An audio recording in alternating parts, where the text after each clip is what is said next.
Xicadian cycle, for my Uncle John. From the light we come, and to the light will we return. The preeminent Martian scientist Adam Becker traditionally wore the exact same pair of wire-framed glasses and gray-colored beanie to virtually every public event he had ever attended. In fact, the only known images where he is not seen wearing this particular attire were quite literally baby photos. Some had even gone so far as to suggest that these childhood photos could not possibly be of him, but of his younger brother Alan. Regardless, while Adam could presumably have taken his beanie off at any time, the same could certainly not be said of his alarmingly large proboscis, which when taken at flood, made him all but impossible to miss even at the most crowded of venues. Like all natives from Mars, he appeared unnaturally tall and lanky when compared to his earthbound counterparts, and although it was quite rare to see both Martians and Earthlings co-located, through the magic of holographic teleconferencing, the side-by-side comparison was as startling as it was disturbing.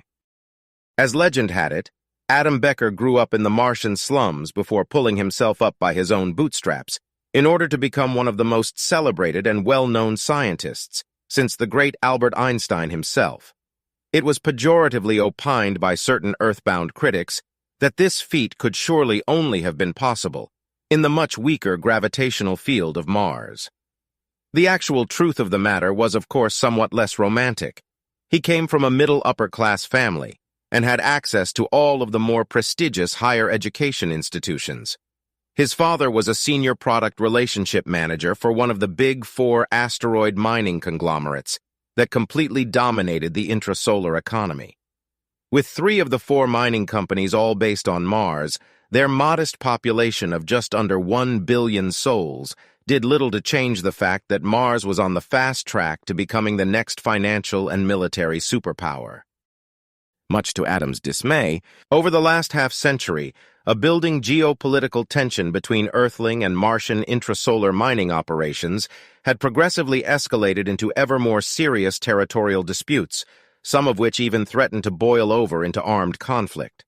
This was due in no small part to what had become colloquially known as the Finders Keepers Accord, an internationally ratified and legally binding space law that was being increasingly challenged by Earth-based policymakers. As a result, trillion-dollar interstellar mining fleets were now regularly accompanied by heavily armed military escorts.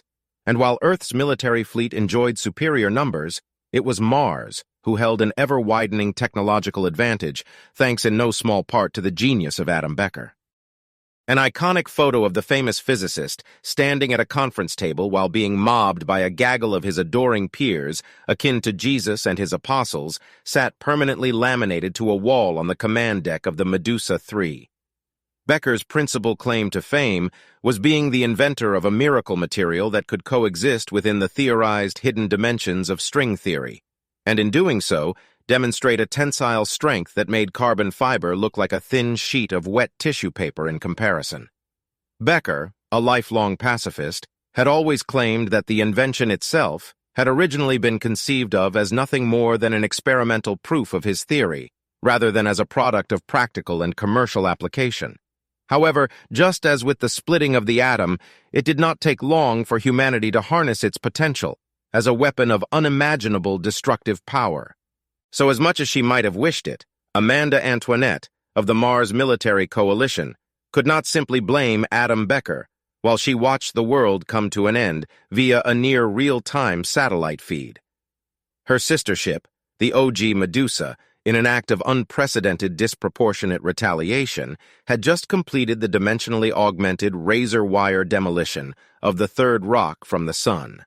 While the Medusa I's captain had always been a distastefully unapologetic spacehawk, never in her wildest dreams had she ever thought him capable of something like this, no matter how extreme the circumstances.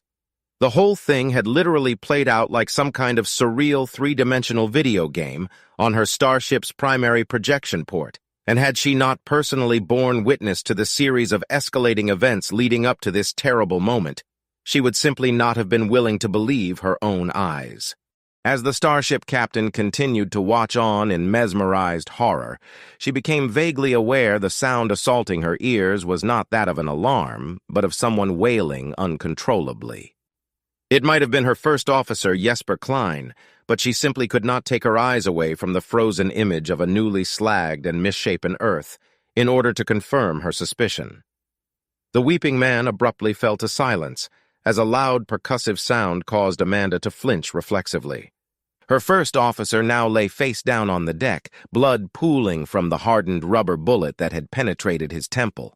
An electromagnetic medical bot promptly rolled itself out of a small portal in the far wall, sprouting a tripod of legs as it came to a halt next to the motionless body. It quickly and efficiently checked for vital signs, and apparently not finding any, tried to shock the first officer back into life. The fallen officer spasmed involuntarily as the electrical charge violently surged through his body. A stream of blood began to run from one of his nostrils, and saliva began to dribble out of the side of his mouth. His face, however, seemed incongruently peaceful, almost in mocking defiance to the chaotic scene playing out all around him. Cancel resuscitation attempt. Authorization ship's captain, the Medusa 3, Amanda Antoinette. The medical bot responded instantly by sending out an X-ray burst in the direction of the starship captain. Confirmation apparently achieved, it obediently retracted its legs and then swiftly rolled its way back into the portal, leaving a long, sticky trail of blood behind it. Literally only seconds had elapsed since the end of the world, and already the suicides had begun. Amanda knew all too well that it was her sworn duty to take full control of the situation at hand, so she could be the stoically dependable kind of captain that her crew so desperately needed. But something like this, well, you just couldn't train or prepare for it, and she simply could not snap herself out of the catatonic state that she now found herself hopelessly trapped within. Captain Antoinette, I apologize profusely for disturbing you, but you have a priority 1 call from Admiral Noah Priest. Amanda stared vacantly at Petty Officer Leonie Sinclair, whose gaze was switching almost involuntarily between that of her captain and the lifeless corpse of her beloved first officer. She genuinely found it very hard to comprehend how Leonie was holding it together so well, and finally came to the inevitable conclusion that it could surely only be due to some sort of ancient primordial coping mechanism. No, very clearly, Leonie had simply reverted to robotically following all the rules and regulations in order to preserve her own sanity. Well, everyone had their own way of coping, or not, as the case may be. Amanda Antoinette now dragged herself kicking and screaming into the present moment and managed to finally secure herself at least some small semblance of composure. I'm terribly sorry, Leonie, but please tell Admiral Priest that I'm currently indisposed with a world-ending crisis, and he will just have to wait in line like everyone else. He is, of course, more than welcome to keep his place in the queue, but I wouldn't recommend that he hold his breath. Then again, perhaps he should do exactly that.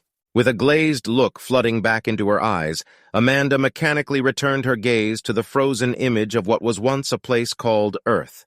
As she continued to stare at the image hypnotically, the projection suddenly went blank, and was quickly replaced with a pseudo-three-dimensional image of the Admiral's stone-cold face staring accusingly back at her.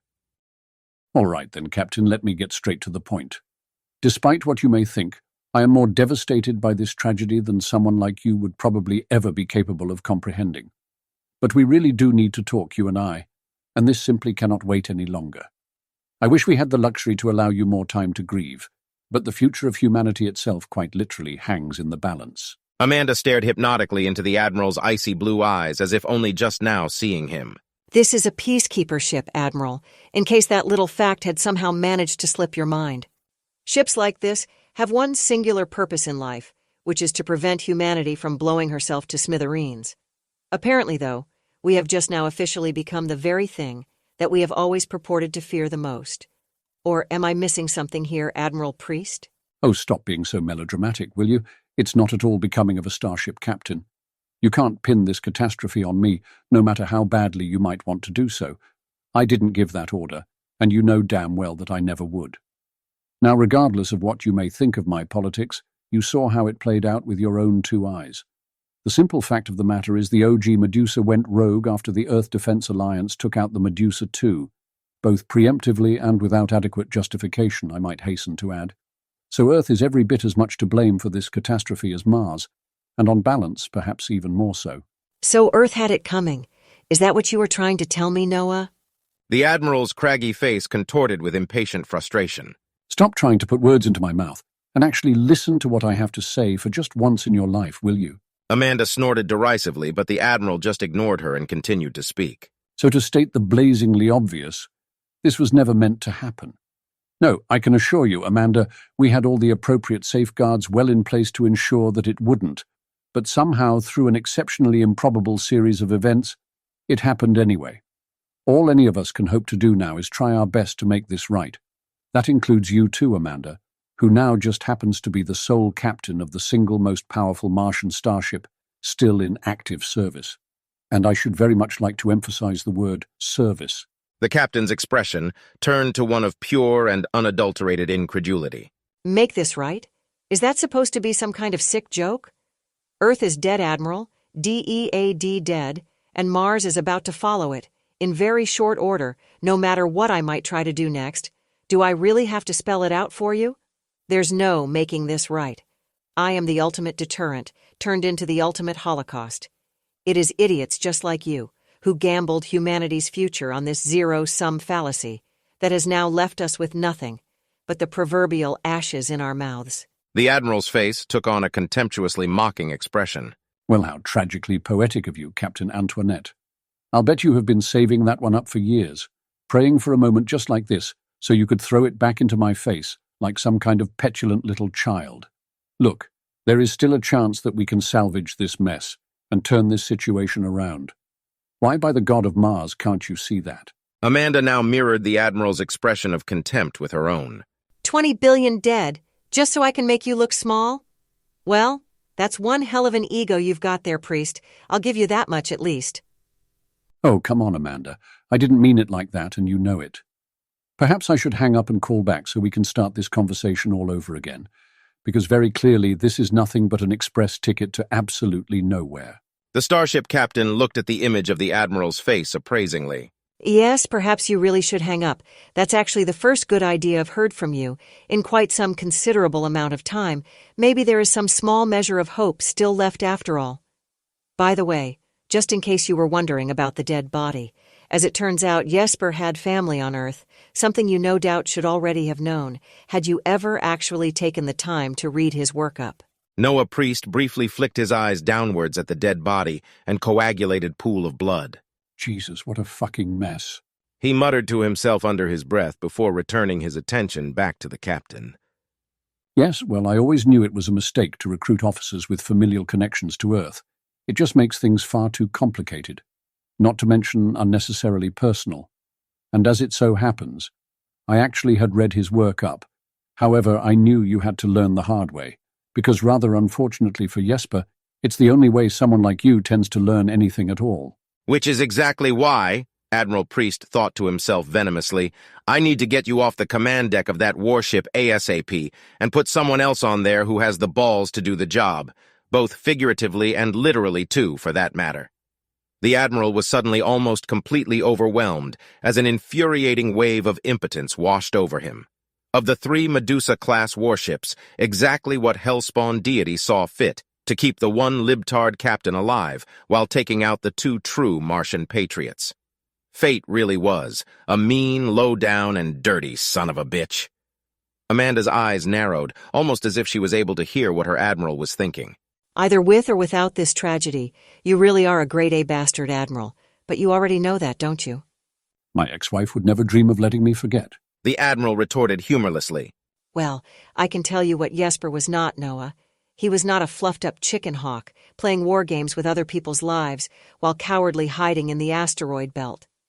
Speaking of which, I hope you stock up for a very long stay before you crawl back into your hole, because I don't think you will be getting any more supply runs anytime soon, as in, not ever. The Admiral now appeared to put in a truly Herculean effort in order to regain his composure, and then slowly let out a long, suffering sigh.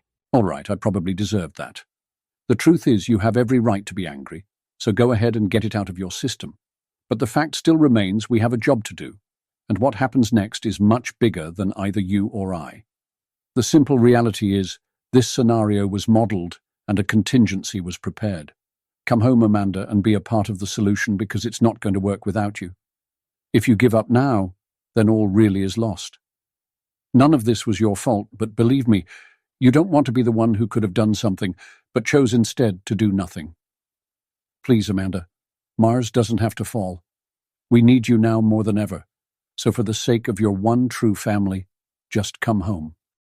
Loyalty to Mars, the Admiral thought to himself coldly. It's her single redeeming feature, but much more importantly than that, it is also her Achilles heel.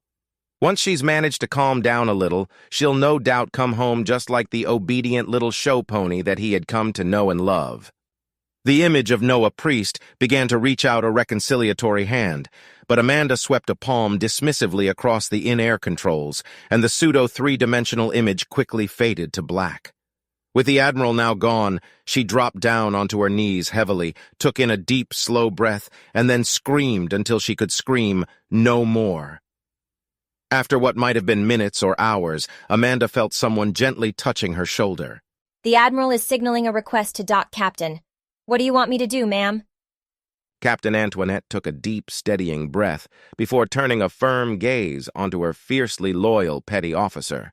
Admiral Noah Priest apparently has a contingency, but as it turns out, he's not the only one. I need you to shut down all location services and then point us towards the Titan outpost at maximum safe velocity.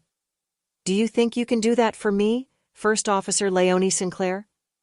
The now ex-petty officer looked momentarily stunned, but quickly regained her composure.